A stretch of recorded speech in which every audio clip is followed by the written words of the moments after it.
Hi, this is Alex from phpacademy.org and this is a PHP video tutorial for the new Boston. Now in this video I'm simply going to talk to you about what PHP is, why you should use it, and a little bit of information about what websites do use it. So the first thing about PHP is what it stands for. PHP stands for Hypertext Preprocessor. In fact, the first P is P, so it's PHP Hypertext Preprocessor. That's what it stands for. So we've got a recursive acronym because we have an acronym inside another acronym, because originally PHP stood for Personal Homepage, so it's now been changed to stand for PHP Hypertext Preprocessor, with the PHP inside of that still standing for Personal Homepage. So what is PHP and why should we use it? Well, PHP is a server-side scripting language. Now when you open up a PHP file and you type in the code, it's not available to view by the user of the website. They cannot right click and see your code. So it's not like HTML. With HTML being a markup language, it's interpreted by the browser. Now PHP and the code inside of it is interpreted by the web server and compiled server side, and then the output of the application, if you like, is displayed in HTML if we choose to do so. So it's basically used to create dynamic content on websites. So we're not we're essentially creating a program within a website. So we're being able to do a variety of different things. Now let's head over to the PHP official website, which is php.net. So if you need any more information, I'm just giving you a brief overview here.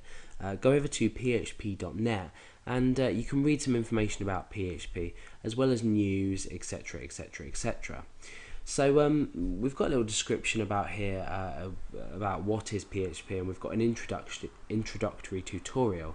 Now the great thing about PHP is while you're developing, it has a really extensive documentation to it, and this is called the manual. So we've got a link here to the manual, and basically we've got an online manual for lots of different languages, and you can also download the documentation as well.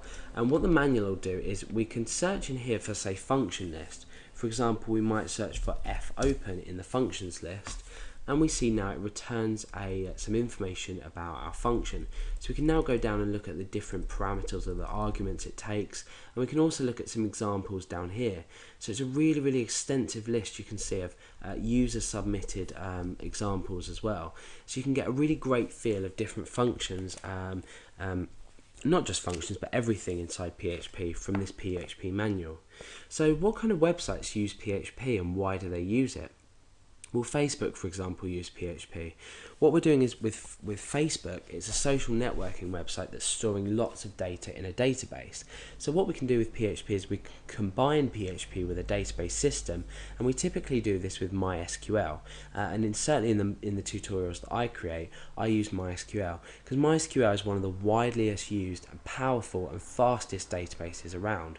So MySQL is great to use with PHP for storing data. So Facebook is one of the social networking websites that takes advantage of PHP as a whole, as it's a really nice language to work with. A lot of the syntax and structure is similar to C, and it's actually interpreted by C server side as well. I think it's C or C, yeah, probably C. But you can obviously prove me wrong on that if you'd like. I may be wrong.